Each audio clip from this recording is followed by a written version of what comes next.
പിതാവിന്റെയും പുത്രന്റെയും പരിശുദ്ധാത്മാവിന്റെയും നാമത്തിൽ ആമേൻ. അമ്മേ പരിശുദ്ധമേ, ദൈവമാതാവേ, കൃപാസനത്തിലൂടെ ഞങ്ങൾക്കും ഞങ്ങളുടെ ദേശത്തിനും അമ്മ മധ്യസ്ഥം തേടി തന്ന എല്ലാ അനുഗ്രഹങ്ങൾക്കും കൃപകൾക്കും ഞങ്ങളിപ്പോൾ ഹൃദയം നിറഞ്ഞ നന്ദി പറയുന്നു. അമ്മേ പരിശുദ്ധമേ, ദൈവമാതാവേ, 2004 ഡിസംബർ 7 തീയതി ഉച്ചകഴിഞ്ഞ് 2:30 കൃപാസനത്തിൽ സംഭവിച്ച അമ്മയുടെ പ്രത്യക്ഷപ്പെടലിനെ കുറിച്ച് തിരുസഭയ്ക്ക് സമർപ്പിച്ചിരിക്കുന്ന പഠനരേഖകളുടെ മേൽ സഭാത്മകമായ പഠനം ആരംഭിക്കുവാൻ ഞങ്ങൾ പ്രാർത്ഥിക്കുന്നു. അമ്മേ പരിശുദ്ധമേ, ഭൂസ്വർ ലോകങ്ങളുടെ രാജ്ഞിയായ അങ്ങേയ്ക്ക് ഭൗമ സംരക്ഷണത്തിനായി പ്രപഞ്ച പ്രകൃതിയെ തന്നെ തിരുസഭ പ്രതിഷ്ഠിക്കുവാൻ ഈ പ്രത്യക്ഷീകരണം വഴി ഇടയാക്കണമേ. പരിശുദ്ധമേ, ജപമാല മാതാവേ, സകല കൃപാസനം പ്രാർത്ഥനകളോടും ചേർത്ത് ഞങ്ങളിപ്പോൾ പ്രാർത്ഥിക്കുന്ന ഈ കുടുംബത്തിന്റെ പ്രത്യേക നിയോഗം പറമക്കളെ,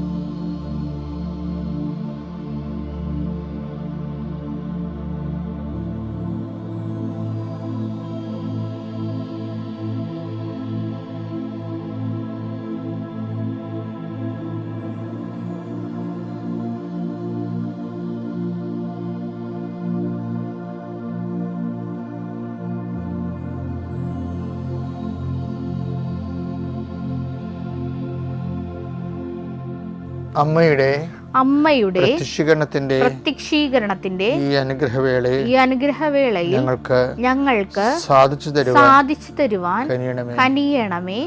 ആമേൻ. വിശ്വാസ പ്രമാണം. സർവശക്തനായ പിതാവും ആകാശത്തിന്റെയും ഭൂമിയുടെയും സൃഷ്ടാവുമായ ദൈവത്തിൽ ഞാൻ വിശ്വസിക്കുന്നു.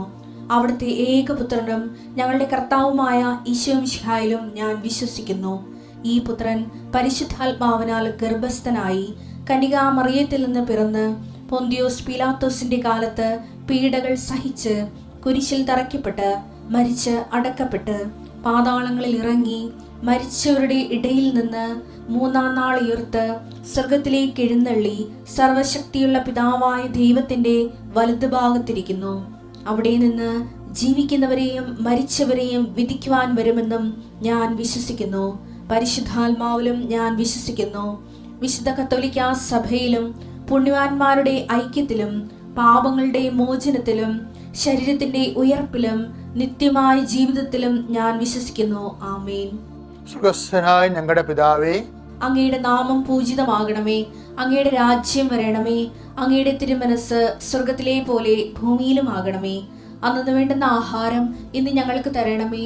ഞങ്ങളോട് തെറ്റ് ചെയ്യുന്നവരോട് ഞങ്ങൾ ക്ഷമിക്കുന്നത് പോലെ ഞങ്ങളുടെ തെറ്റുകൾ ഞങ്ങളോടും ക്ഷമിക്കണമേ. ഞങ്ങളെ പ്രലോഭനത്തിൽ ഉൾപ്പെടുത്തരുതേ, തിന്മയിൽ ഞങ്ങൾ രക്ഷിക്കണമേ. ആമേൻ. നന്മ നിറഞ്ഞ മറിയമേ, സ്വസ്തി. കർത്താവ് അങ്ങയുടെ കൂടെ സ്ത്രീകളിൽ അങ്ങ് അനുഗ്രഹിക്കപ്പെട്ടവളാകുന്നു. അങ്ങയുടെ ഉദരത്തിൻ ഫലമായി ഈശോ അനുഗ്രഹിക്കപ്പെട്ടവനാകുന്നു.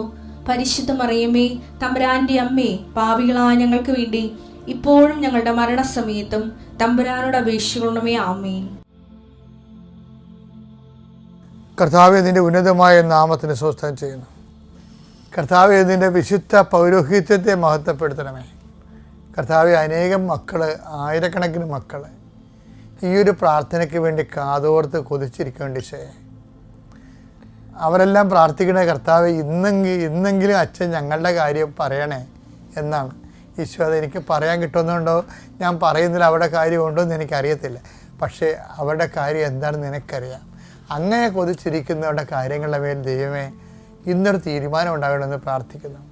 കർത്താവെ, ഞാൻ നിനക്ക് മുമ്പ് എൻ്റെ ദൂതനെ അയക്കുമെന്ന് അളിച്ച കർത്താവെ, അത് നിന്റെ വാഗ്ദാനമാണ്. ഈ പ്രാർത്ഥന കൂടുന്ന മക്കളെ ദൈവത്തിൻ്റെ സാന്നിധ്യം അവരുടെ ജീവിത മണ്ഡലങ്ങളിലും ജീവിതയാത്രയിലും ഇന്നവർ ഇടപെടുന്ന ഓരോ വിഷയങ്ങളും അനുഭവിക്കാൻ ഇടയാക്കണം പ്രാർത്ഥിക്കുന്നു.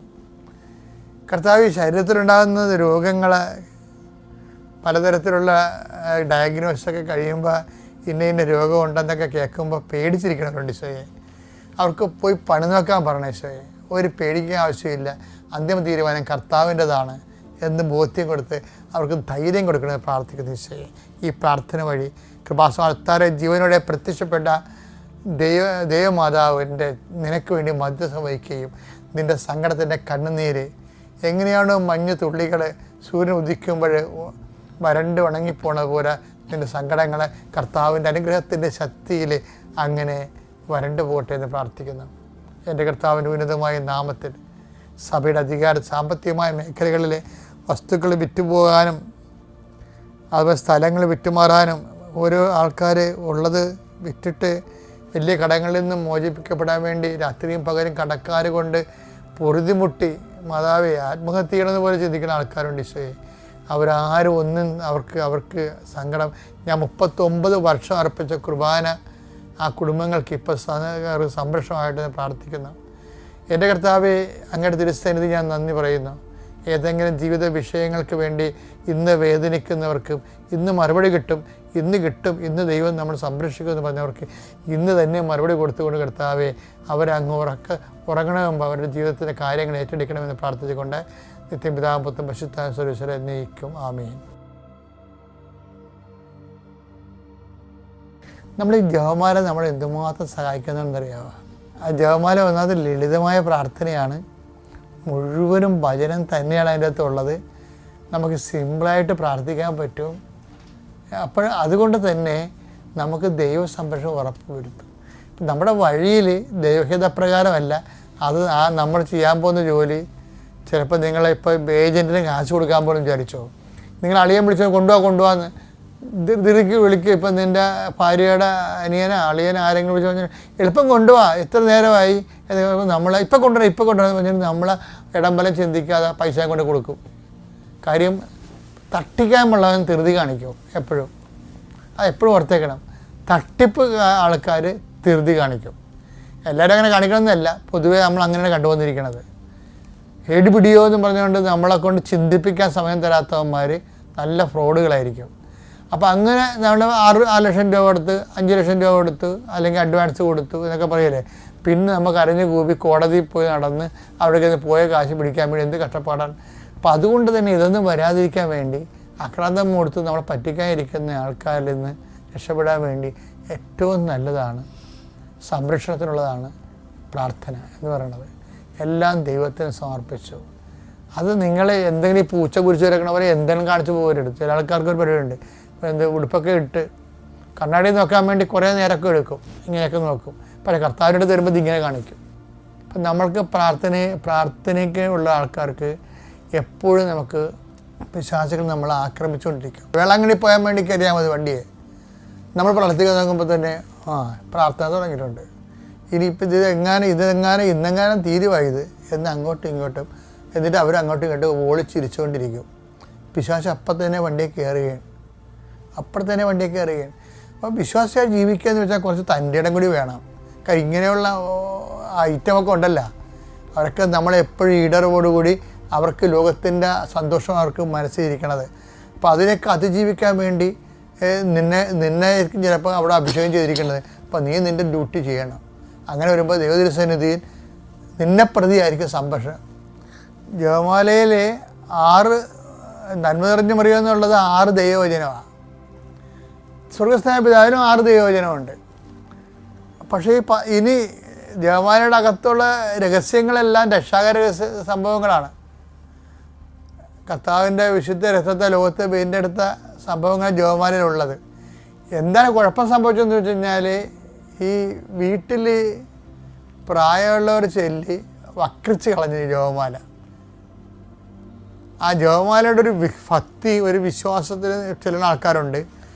പിന്നെ വാപോയ കൊടാരി പോലെ ജപമാല ചെല്ലുന്ന ആൾക്കാർ. അങ്ങനെയൊക്കെ പിള്ളേർ കേട്ട് ഈ ജപമാലയുടെ ഒരു വില കുടുംബത്തിൽ കളഞ്ഞിട്ടുണ്ട്.